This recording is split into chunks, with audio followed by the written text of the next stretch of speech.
dia! Sejam todos vocês muito bem-vindos, muito bem-vindas. Como é que estão os senhores nessa manhã ensolarada de muito conhecimento? Tudo bom? A senhora Vívia, a Gabriela, um alô especial aos ilustres. Todos os polos que nos acompanham, né? Sejam todos vocês muito bem-vindos. É uma grata satisfação tê-los conosco todas as manhãs e sempre muito bem acompanhado com os senhores. Vamos começar nosso trabalho com muita classe, né? Muita aula, muito foco, porque eu tenho vocês que são os melhores. Tudo bom, Carlos Zeus? Tudo bom, João Costa? Não é? Como é o nome da unidade aí para a gente dar um alô? Agradecer aí aos elogios, às sugestões, às críticas, porque sem elas a gente não pode, né, progredir, avançar. E eu quero também parabenizar cada aluno por cada dia, a participação, a evolução. Não é? Eu me lembro, assim que nós começamos o curso, vocês assim bem tímidos. Hoje a gente já consegue notar uma evolução, um desenvolvimento em termos do conteúdo muito frondoso. Então, parabéns a cada um dos senhores. Lá de João Costa é a unidade escolar Luiz Malaquias. Forte abraço a todos aí da escola. Tudo bom, Carliane? Vamos trabalhar. Aula de ontem, nós fizemos aí uma viagem, né? Muito interessante. Tivemos aí a abordagem das noções gerais, né? Falamos sobre as questões inerentes à justiça pela visão aristotélica. Vimos o posicionamento de Hans Kelsen, um cidadão aí que sua última passagem aqui, 1973, salvo engano, e aí você tem aí, até hoje, não é, uma participação muito, mas muito ativa nos estudos jurídicos, no amadurecimento, não é, do direito, e, sobretudo, no Brasil, nós conseguimos visualizar juntamente com grandes outros estudiosos, inclusive o nosso próprio livro, aquele que a gente se baseia para fazer o plano de ensino, para ministrar o conteúdo para vocês, é de um juiz aposentado, professor de direito, Dr. Nader, outro gigante estudioso na área jurídica, né? E sempre gostamos de fazer menção a esses estudiosos fantásticos, juízes, advogados, promotores, desembargadores, né? Há estudantes de direito que escrevem para os sites especializados na área jurídica. Então, todo esse material, quando não é de autoria própria, ele é, sim, extraído desses estudos maravilhosos para você ficar sempre muito bem atualizado das noções gerais, da classificação, da conceituação, não é? Das definições, tá? E aqui nós vamos mapeando tudo aquilo que é passível de prova. Então não perda as nossas aulas, tá? Se por algum motivo você precisou se ausentar, tenha sempre critério de rever a aula, fazer as suas anotações, e aí se você tiver alguma dúvida, não é? Sempre traga para nós, para a gente poder te auxiliar. Combinado, turma? Sempre com essa visão de desenvolver o conteúdo do dia, relembrando o que foi ministrado no dia anterior e também resolvendo questões. Assim nós terminamos o nosso dia de ontem, tá? Relembrando um pouco a aula de ontem. Vamos lá, algumas situações que nós vimos de acontecimento.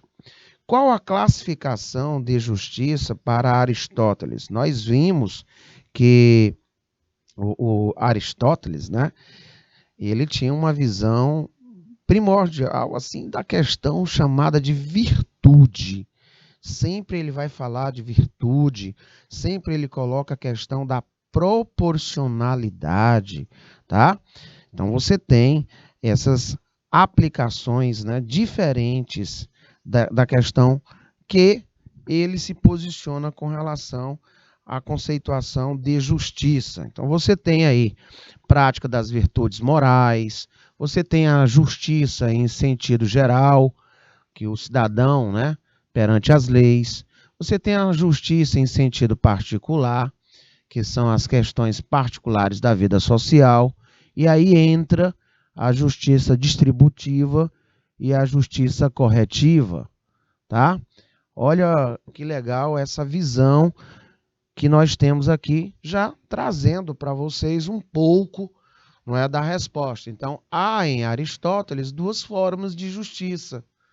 Nós vimos, acabei de dizer para vocês, a distributiva e a justiça corretiva ou comutativa. E ainda ele fazia menção à questão da justiça doméstica, que era aquela relativa às relações familiares. Então, podemos, não é, inferir para a pergunta em tela que ela está correta, fazendo aí alusão ao que ele, não é, tão generosamente nos colocou para refletir durante toda a sua existência e pós a sua existência. Então, essa daqui seria um critério de resolução para a tua prova, por assim dizer. Turma, até aqui todo mundo está junto comigo, coloca um ok, né, que eu quero saber se eu estou indo rápido demais, se está dando certo você fazer aí as anotações. Coloca aí no slide 6, o professor falou sobre a classificação de justiça para Aristóteles, né? Ele falou sobre as questões verticalizadas, né? Onde você tem a justiça distributiva. Tá dando certo, né, Clara? Muito bem. Nós vimos que é a distribuição feita pelo Estado. Ó, distributiva é aquela distribuição feita pelo Estado. Nós vimos na aula de ontem que ele falava, né, das honras, da questão do dinheiro, da questão dos cargos, né? E já na visão onde você tem horizontalmente, né, nós temos a justiça corretiva, que é a distribuição, ou melhor, divisão entre particulares. São as chamadas relações bilaterais. Ah, se isso caísse em prova, você iria, com certeza, se fosse uma questão de marcar, atrás dessa forma de justiça vista por Aristóteles de maneira clássica. Certinho? Na sequência, nós falamos sobre o que é a justiça geral. Então, a justiça universal ou geral é a justiça em sua totalidade, abrangendo a legislação e a comunidade por ela protegida, encontrando aplicação na vida política, na organização comunitária. Se a lei ela é uma prescrição, não é? Prescrição de caráter genérico e que a todos vincula, então seu fim é a realização do bem da comunidade. Por diversas vezes nós conversamos sobre isso, não é? Nós vimos que a lei ela está para todos da sociedade. Ninguém está acima da lei, tá? Nós percebemos que ela, através do coletivo, ela vai sedimentando uma consciência comportamental, trazendo paz, né, social, trazendo o bem da comunidade, criando aí o que chamamos de segurança jurídica, porque nós sabemos que no direito posto, ali tem um direito, ali tem um dever, prescrito tem um direito, tem um dever, positivado. Nós sabemos que, mesmo que em lei apresente-se ali uma lacuna, tem uma série de dispositivos, uma série de ferramentas que elas possam ser utilizadas para que se alcance a justiça. E aí nós voltamos aqui, né? O que é a justiça. E falamos como é o comportamento da justiça atrelado à visão de alguns estudiosos. Começamos aí pelo o filósofo, né? Começamos por Aristóteles, depois vimos Kelsen e tantos outros. Então é bom lembrar que dentro dessa perspectiva, né, de justiça universal ou geral, a resposta aqui também estaria correta. E aí eu agradeço demais a Carliane Cavalcante, a Clara Vieira, né, o pessoal lá de Júlio Borges, tá? Que estão aí me dando feedback, dizendo, olha, estou conseguindo acompanhar, está dando certo anotar, e isso me deixa muito tranquilo, porque eu fico feliz quando eu recebo de vocês as respostas, a participação, porque isso com certeza vai dar certo lá na prova, e eu vou ter muito orgulho de vocês. São excelentes alunos, não é? Alguns estão aí em fase de segmento do ensino médio e estão provando o valor de metas, de objetivos, um projeto de vida. E eu sou grato a cada um de vocês por me permitirem fazer parte desse momento ímpar, não é? Um pouquinho dessa contribuição, e eu me esforço muito para repassar de uma maneira clara, sem tanto juridiquês, não é? Com exemplos do nosso dia a dia, para que você aí na sua cidade, para que você que está me assistindo, possa estar acompanhando e entendendo. Porque aí quando a gente começa a entender, a gente quebra as barreiras e começa a gostar. E aí quando você começa a gostar, tudo se torna mais tranquilo na vida de quem estuda. Vamos aqui mais um pouquinho para diante, tá? O que é que nós ainda podemos, não é, trazer à baila? O que é que nós podemos ainda acrescentar de informação? Vamos lá. A finalidade da justiça. Ora, a finalidade da justiça é a transformação social, não é? A finalidade da justiça é trazer essa paz. A finalidade da justiça é trazer essa segurança, tá? Para que todos saibam que estão amparados, né? Sendo aí tranquilamente visualizados através de quê? Visualizado através de quem? Não é? Visualizado através de quem? Da nossa Constituição. Então, olhando lá para a disposição piramidal de Kelsen, nós vimos uma hierarquia, e essa hierarquia das leis. Nós estudamos isso por inúmeras vezes. Turma, me diga, quem é a nossa lei maior? Aquela que dá um norte para todo brasileiro. Aquela que dá um norte para todos os operadores do direito. Quem é a nossa lei maior? Me digam aí, coloque aí para ver se vocês realmente estão lembrando, para ver se vocês realmente estão entendendo. Nós vimos que nessa disposição de leis, não é? Nós vimos que nessa disposição de leis, nós temos lá no topo da pirâmide, qual a lei maior de um país? Ah, professor, é óbvio que nós estamos falando de quem? Da nossa CF. O que é a CF? A nossa Constituição Federal. Tá? Aí eu dei dica de leitura. Artigo 59. Pedi que vocês lessem o artigo 59.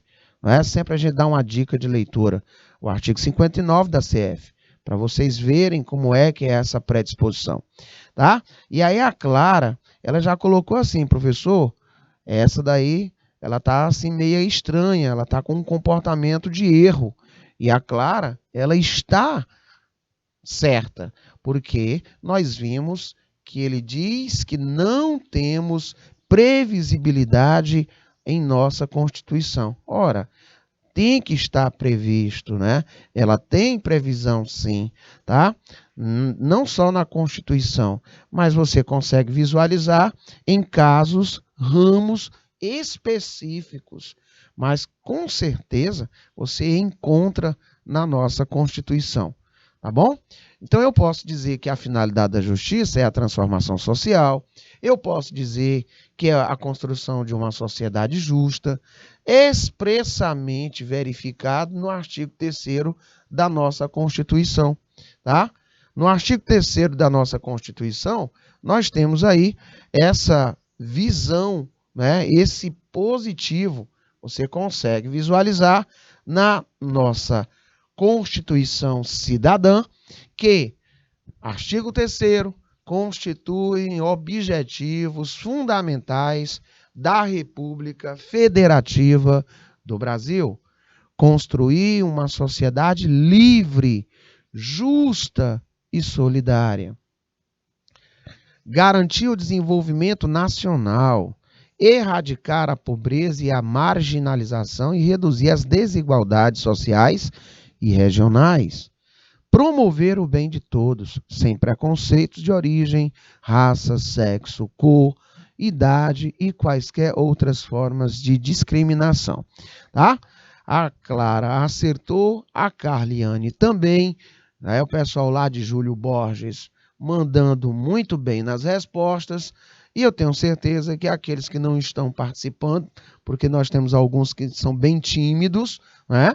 E eles também estão acertando. Se não, coloque aí a sua dúvida para nós operacionarmos de uma maneira mais clara, de forma que vocês não tenham, né, nenhuma dúvida, tá? Essa é a nossa função, treinar. Não é que vai ficar mais fácil, é você que fica mais maduro, mais bem preparado, não é? Você que já está conseguindo atrelar a teoria à parte prática, a uma leitura, não é, mais técnica, observando os detalhes. Vamos para mais um desafio. Ainda na aula de ontem, nós percebemos o seguinte: um dos principais papéis da justiça é garantir e efetivar a Constituição. Nela mantém-se os direitos sociais, e aí ele sai enumerando alguns: educação, saúde, não é? A previdência pública, dentre outros, como forma de o Estado prover a todos uma existência, né, minimamente digna.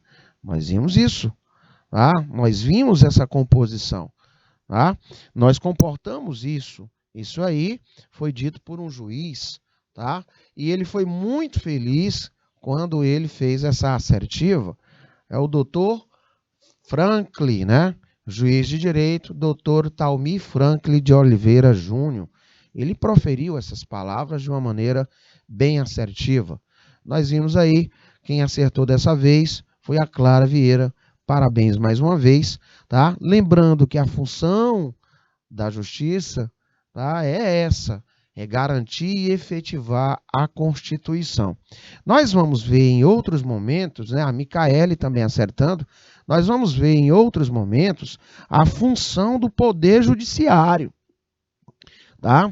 O Poder Judiciário, ele já tem por função garantir os direitos individuais, turma, os direitos coletivos, os direitos sociais e resolver o quê?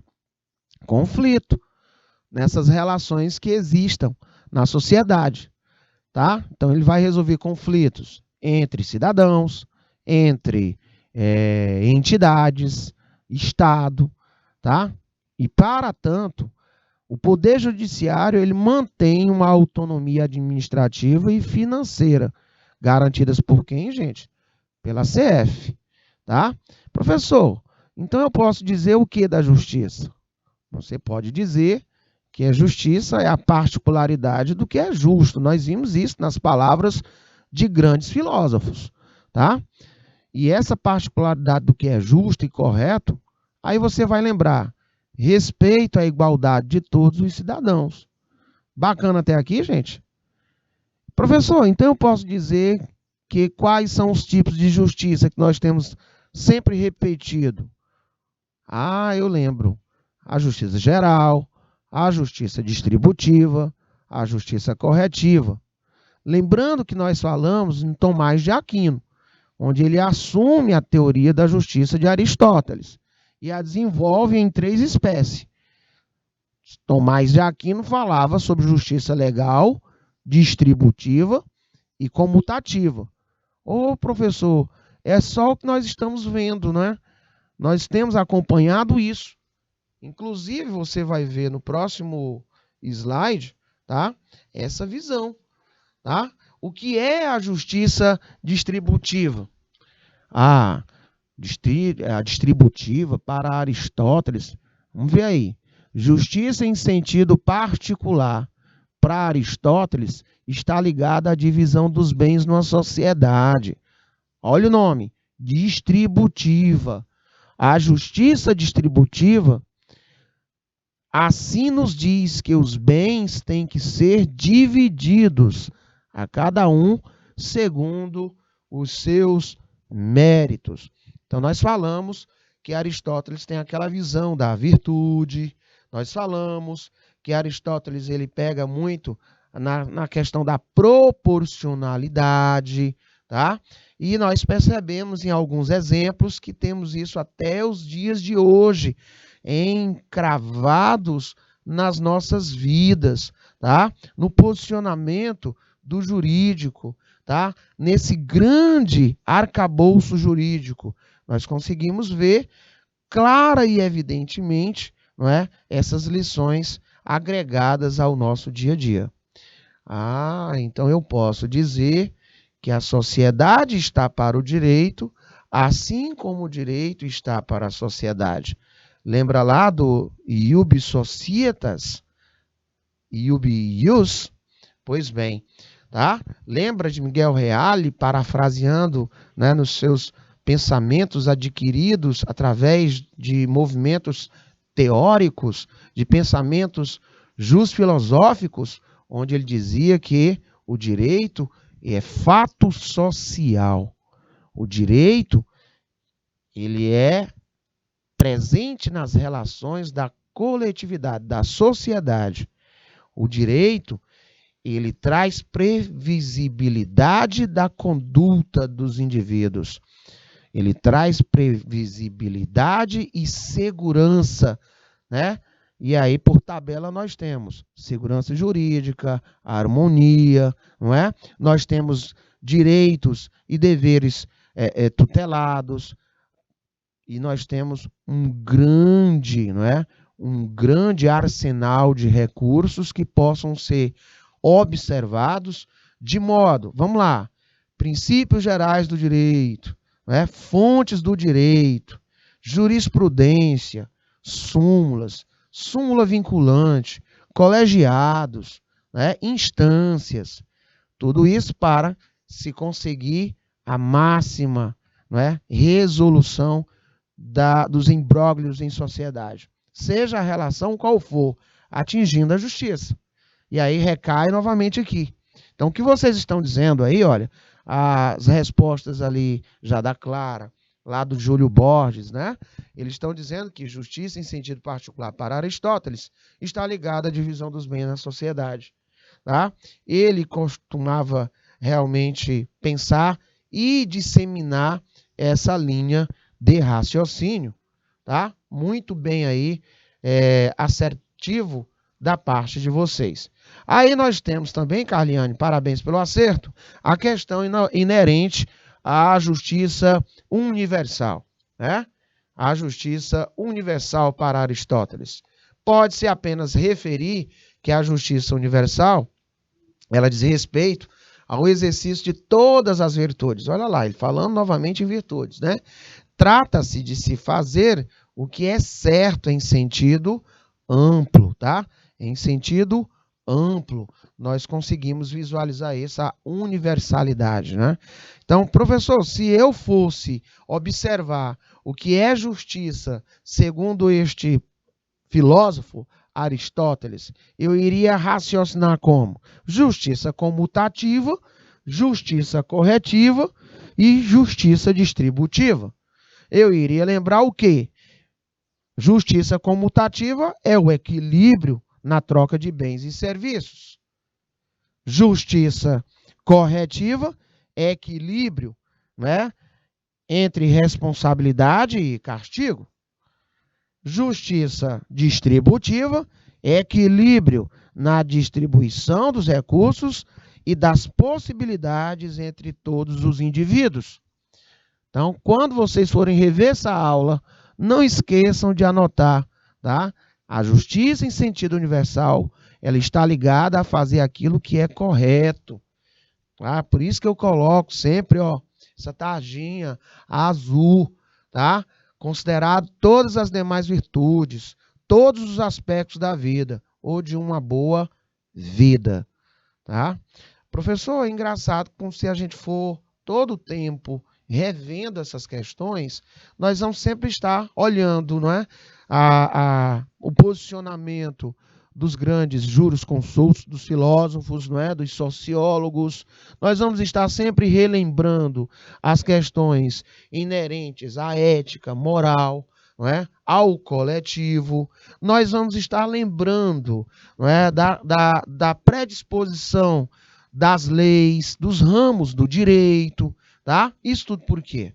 Porque tem que se olhar a sociedade nas mais na sua visão bem plúrica em relação, né, ao relacionamento entre nós, pessoas, entre particulares, com o Estado, tá? E aí você vai relembrar lá daquela aula das relações jurídicas, tá? Das normas jurídicas, das sanções, da coercibilidade. É uma contrapartida que nos faz observar a lei. Aí alguém disse assim para mim, professor, eu posso dizer que é esse medo?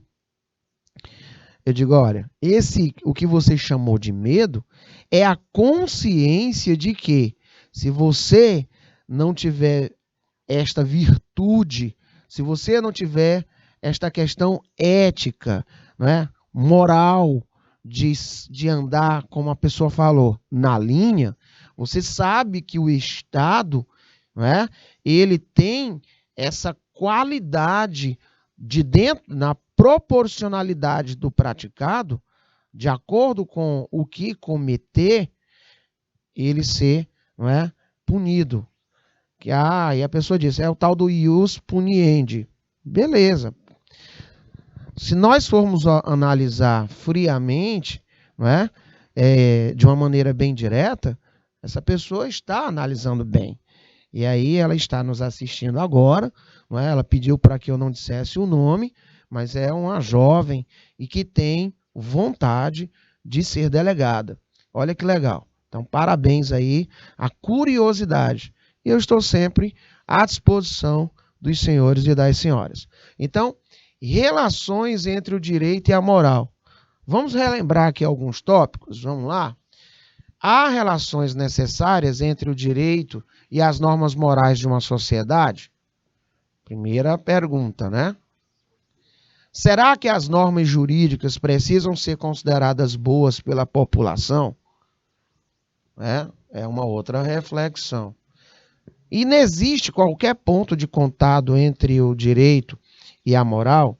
Nós vamos verificar que é uma outra situação bem interessante, porque tem sim, né? Nós conseguimos verificar, sim. Vocês vão lá ver algumas coisas bem bacanas, né? Os círculos, tá? E nós já comportamos essas ideias em alguns momentos. Para mais leituras dentro dessa visão, pode aí consultar o direito.legal. E você vai ver sempre artigos e estudos de uma forma bem clara, bem pedagógica, tá? Vamos aqui analisar como foi desenvolvido essas visões. Vamos lá. Uma primeira resposta a tais perguntas, ela é trazida pela teoria do mínimo ético, delineada pelo jurista George, né? Aí temos as datas. Tal teoria afirma que todas as normas jurídicas são normas morais. Especificamente, considera-se que as normas morais mais importantes da sociedade são transformadas pelo Estado, não é, em normas jurídicas. Então, ele vai falar que as normas morais mais importantes da sociedade, elas são transformadas pelo Estado em normas jurídicas. Nesse sentido, a sociedade sempre considera corretas as normas jurídicas, não podendo existir tais normas que sejam vistas como imorais. Tá? Nós vamos verificar algumas situações que merecem um ponto de reflexão. Então, atentai bem. tá? Há normas morais que não se convertem em normas jurídicas, pois não são consideradas as mais importantes da sociedade, tá? Então se você for navegar pelo mundo da ética, pelo mundo da moral, nós vamos ver que ética, né, princípios morais pelos quais uma pessoa se guia, trata exclusivamente da ação, regras de condutas reconhecidas por, aí vamos lá, associações, organizações, tudo isso do trato da vida humana. Moral, então eu consigo compreender que é o conjunto das práticas, né, esboçadas, visualizadas, vitrificadas pelos costumes e convenções. Convenções essas que chamamos de históricos sociais, tá? Então, dentro dessa teoria do mínimo ético, também chamada de concepção ideal, tá? Eu consigo já verificar um cidadão chamado de Jeremy Bentham. Ele diz que o direito seria apenas o mínimo de moral considerado obrigatório. Muito doido, né? Para que a sociedade possa sobreviver. Então, de acordo com esse cidadão chamado Jeremy, né, seria mais ou menos assim, ó. Segundo o Jeremy, tá? Ele já tem essa visão aqui. Ele vai fazer um círculo, outro círculo, tá? E aí ele vai chamar esse círculo maior de moral e esse círculo menor ele vai dizer que isso aí é o direito. Mais ou menos isso. E isso, essa visão aqui desse cidadão aí, o Jeremy, tá? Ele e o cidadão por nome de, só o nome incrementado, tá? Olha lá, com 2 L's. E N-E-K. Pronto. Professor, eu não sei nem pronunciar esse nome. Sim, mas lá na prova lá, obviamente, quando aparece, não vai cair isso em nossa prova. Calma, mas eu preciso ter esse conhecimento o mínimo possível. Tá? Teoria do mínimo ético. Vocês vão estudar isso aí em outras situações mais específicas. Aí ele diz o seguinte: tudo que é jurídico é moral, mas nem tudo que é moral é jurídico. Seria essa, bem resumidamente, o que ele chamava de teoria do mínimo ético ou concepção ideal. Tá bom?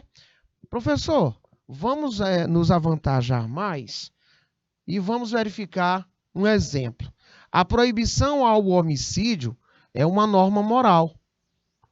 Né? A proibição ao homicídio, que a sociedade, por meio do Estado, dada a sua importância, transformou em jurídica. Não é?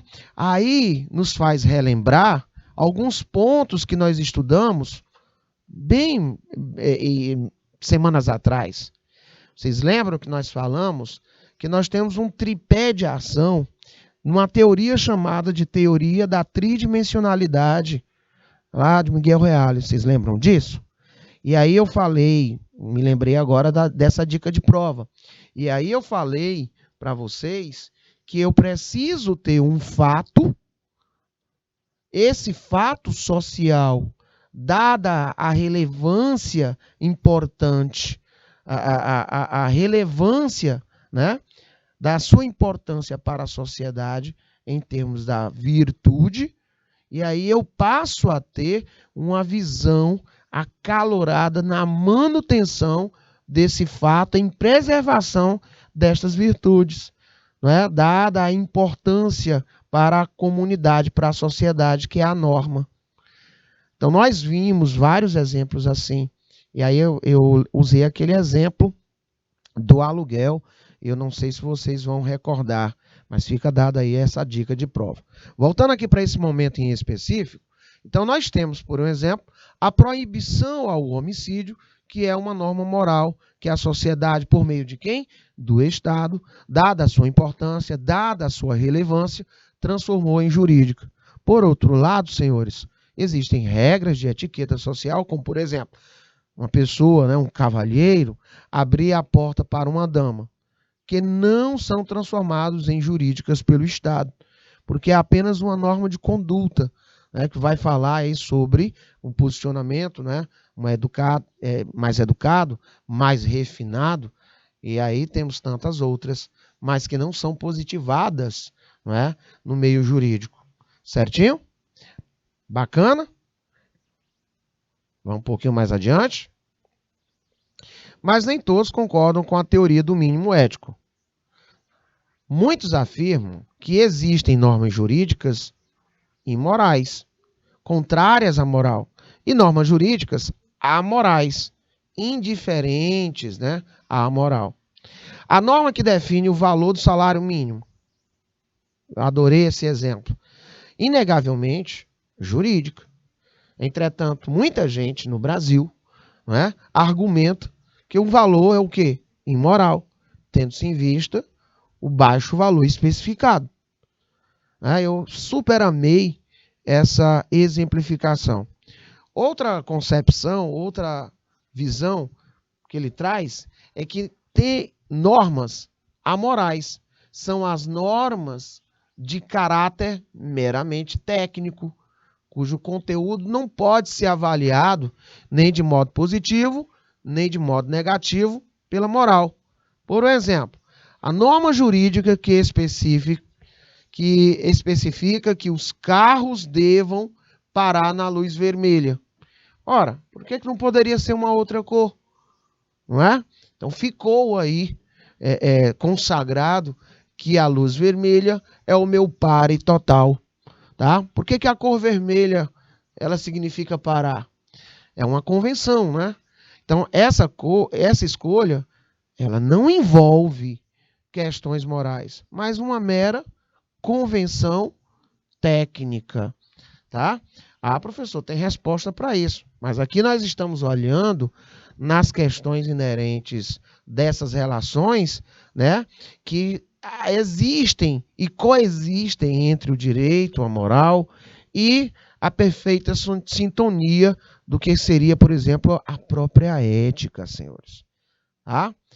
Muito bacana essas informações. Turminha, tá dando certo vocês me acompanharem. Vocês estão conseguindo visualizar essas relações entre direito e moral, né? Vocês conseguem visualizar que a coletividade ela está em evidência. Você consegue verificar a importância, né, do posicionamento do direito para a sociedade e a todo instante um convite para cada um dos seus cidadãos, para cada um de nós, não é? Refletirmos internamente, refletirmos a nossa conduta, o nosso comportamento, não é? Será que eu estou sendo ético? Será que eu estou realmente fazendo uso, né, da moral? Será que eu sei primorosamente articular o meu comportamento em sociedade? São reflexões perenes. Então, o direito ele traz esse quê de reflexão, né? Ele traz esse alerta, né, para todos nós. Ele traz essa visão primorosa de vários filósofos e jurisconsultos da atualidade. Tá? Então, eu posso ainda dizer que uma última objeção ainda pode ser levantada. Será que existe uma única moral na sociedade? Ou será que a sociedade possui várias morais que convivem simultaneamente? Se essa segunda pergunta puder ser respondida afirmativamente, então não podemos dizer que o direito sempre seja visto como moral por todos os membros da sociedade, pois existem várias morais sociais. Perceberam a amplitude desta visão? Gente, é bom que se diga que temos teorias, correntes, pensamentos, tá? Mas o bom é amadurecermos que essas relações, elas são, por vezes, conflituosas, mas perfeitas para o nosso aprimoramento, não é? Para o amadurecimento e evolução da sociedade, evolução do direito, até chegarmos a este ponto que nós estamos hoje, não é? De podermos analisar friamente algumas questões. Gente, hoje nós temos na palma da mão a tecnologia para nós nos assegurarmos de uma boa leitura, para nós amadurecermos, para nós podermos ter a nossa própria opinião pautada no conhecimento e conhecimento com qualidade. Isso é muito bom. Você observa isso nas relações interpessoais, você observa isso no estudo da filosofia, no estudo da sociologia, você consegue visualizar isso nos mais variados posicionamentos, né, do direito para as relações da sociedade, da coletividade. Tá? Então, gente, outra teoria busca explicar essas relações, mas de um modo diametralmente oposto. É a teoria da separação entre o direito e a moral. Esse cidadão aqui afirma que não há ponto de contato entre as esferas analisadas. Tá? A moral, ele chama de conjunto de regras que regula a esfera íntima dos seres humanos, sendo aplicável apenas no nível da consciência. O direito, por sua vez, olha aqui, conjunto de regras que apenas regula a esfera externa dos comportamentos humanos, ou seja, a manifestação e a concretização desses comportamentos. Então, quando você ouvir falar sobre a teoria da separação entre o direito e a moral, de uma maneira bem direta, é isso que ele quis dizer, tá? Mas eu posso falar, professor, que todo mundo concorda com isso. A teoria, eu apelido ele de Thomas, né? Não explica satisfatoriamente, contudo, as regras da chamada moral social, costumes, etiquetas e etc., que se referem a comportamentos externos sem grandes preocupações com a esfera íntima. Também não explica os casos em que o direito se preocupa com a esfera íntima das pessoas, como no caso da verificação de dolo, de culpa, não é? Na prática de um crime. É necessário saber se o autor teve ou não a intenção de praticá-lo. E o direito, ele se preocupa com isso. Tá? Ele se preocupa se teve ou não teve a intenção. E aí isso vai ficar claro quando tiver o estudo lá da parte do direito penal, do direito processual penal. Vocês vão ver algumas noções desse tipo de comportamento. Assim, não parece ser um critério adequado para justificar a separação entre esses campos. Tá? Então, ele diz que tinha, né, essa visão em separado.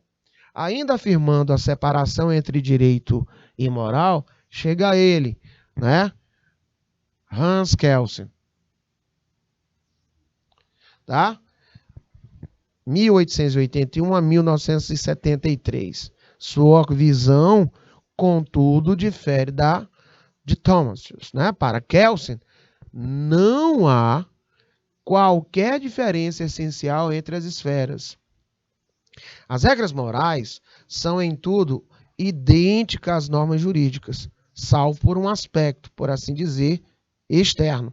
As normas jurídicas são as normas morais com maior condição de se impor socialmente de modo eficaz. A diferença estaria no grau da força. Que força é essa, turma? Chamada de força coercível. Né? Lembra lá do exemplo da minha sexta-feira? Lembra lá do exemplo que eu estava ouvindo lá uma música em altíssimo som? Né? Eu olhei só para o meu direito individual, mas eu não olhei para todas as outras coisas. E aí alguns disseram, faltou aí, professor, moral, faltou ética, faltou educação, né? De ter contato, né? De empatia, faltou essas virtudes, faltou observância na qualidade do não extrapolar o direito que eu tenho individualizado. A coletividade, ela não pode ser prejudicada, né, em detrimento da minha vontade particularizada, íntima. Aí eu dei o exemplo que as pessoas já queriam dormir e estavam cansadas, tinha idosos, tinha crianças, né? Crianças especiais, tá? Ou se não tivesse, todo mundo tem o direito à paz. Eu não posso, em hipótese nenhuma, praticar a importunação da paz. E aí chamaram lá o órgão competente para vir conversar comigo. Ô, seu Natel, desligue aí, né? Não, mas o pessoal está reclamando, já é passado da hora. Vamos ver se o senhor consegue continuar se divertindo, mas de uma forma mais ordeira, para a gente evitar, não é, algumas distorções. Certo, Gustavo? Então eu consigo visualizar que temos aí uma contrapartida. O Estado, ele pode sim fazer com que eu cumpra certos requisitos normativos, certos, não é? De que há um direito posto. Então, pode-se fazer cumprir, não é? Administrativamente. E se eu desobedecer mesmo assim, professor? O Estado também tem como se fazer obedecer, tá? Ele pode fazer não cumprir e pode fazer cumprir. Você vai estudar muito isso lá na esfera civil, onde você consegue ver o direito das obrigações. Obrigação de fazer e obrigação de não fazer. Vocês vão ver isso. Muito interessante, inclusive. Muito palpável no nosso dia a dia. Certo? Vamos para cá, meus ilustres. O emissor da norma jurídica, ele é mais forte, no sentido de poder concretizar socialmente sua ameaça, do que o emissor de uma norma moral. Tá? É o leia-se, cumpra-se.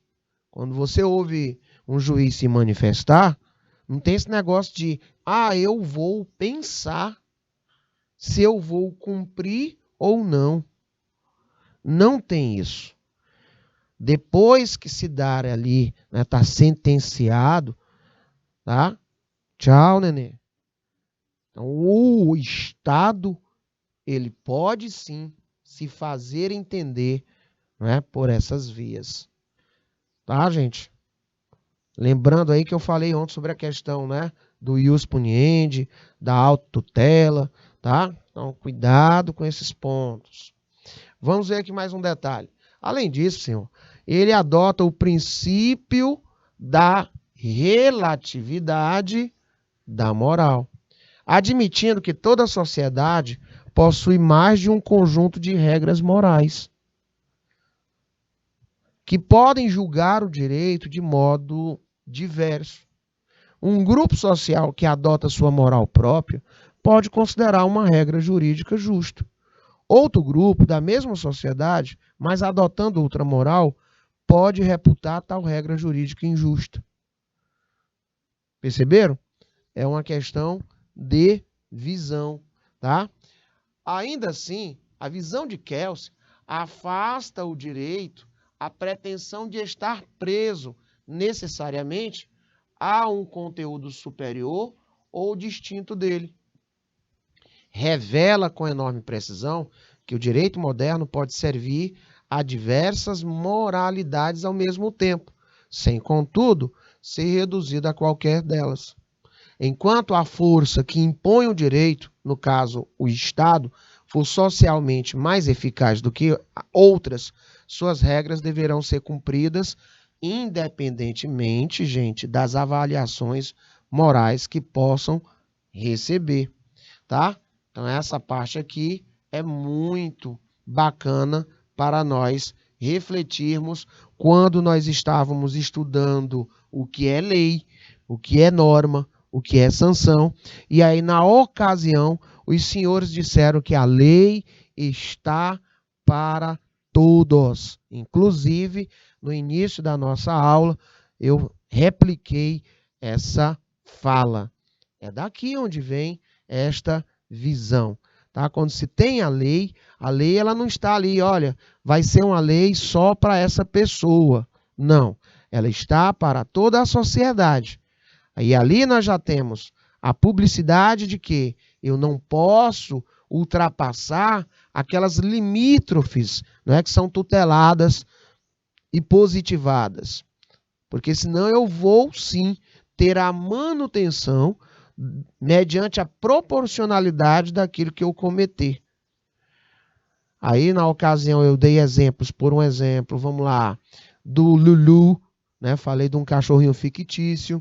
Eu dei exemplo da Pop 100, que o meu ilustríssimo diretor estava lembrando aqui ontem, tá? E tantos outros, para que a gente pudesse visualizar essas questões da proporcionalidade, né?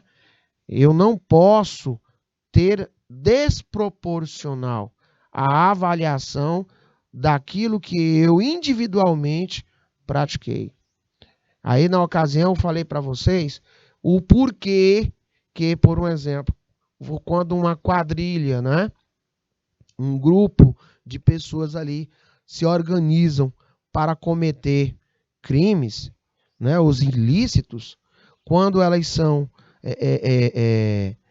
alcançadas pela mão punitiva do Estado, você tem ali penas diferentes. Por quê, hein, professor? Foi uma pergunta que eu achei assim muito bacana. Porque você é visualizado dentro da proporcionalidade do cometimento.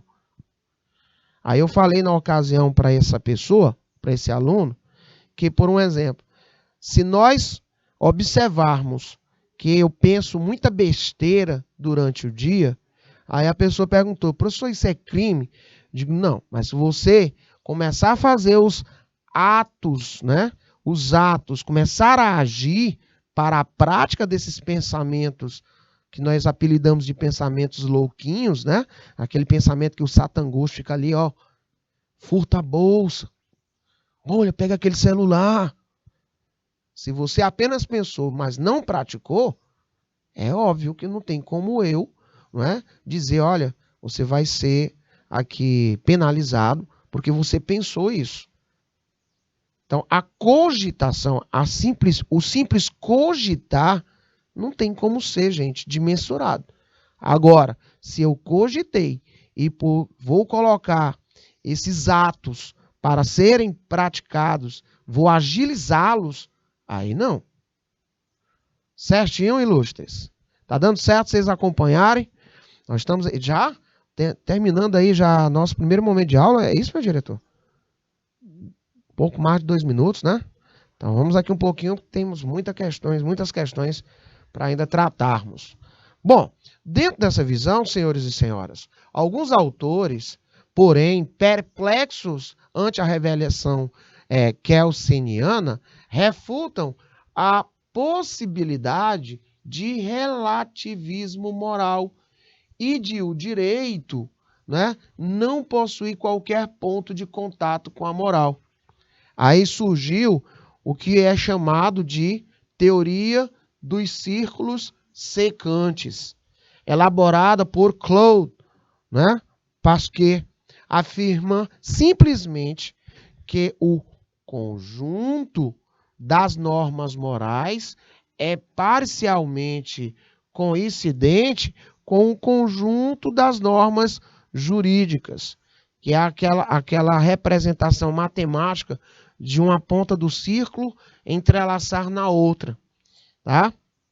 É por isso que ele chamou aí de teoria dos círculos secantes. Certinho, ilustres? Professor, tem muitas questões sobre isso, não tem? Tem. E cada uma mais elegante do que a outra, gente, tá? Assim, para tais autores, haveria regras morais, não jurídicas e regras jurídicas, amorais e até mesmo imorais. Além disso, ambos os conjuntos possuiriam regras comuns, que são ao mesmo tempo morais e jurídicas. O exemplo outrora citado da proibição ao homicídio pode ser resgatado, estando simultaneamente em ambos os conjuntos, dada a sua relevância, não é, para a sociedade, tá? Dada a sua observância na manutenção do direito maior tutelado, que é aquele direito à vida. É aquilo que eu chamo de in natura, é o natural, não é? Não precisa estar escrito em uma lei para dizer que você tem direito à vida. É naturalmente concebido isso e tem ampla repercussão, não é? Dada a sua relevância em sociedade. Gente, nós vamos para um rápido intervalo e eu aguardo vocês aí para o segundo momento da nossa aula.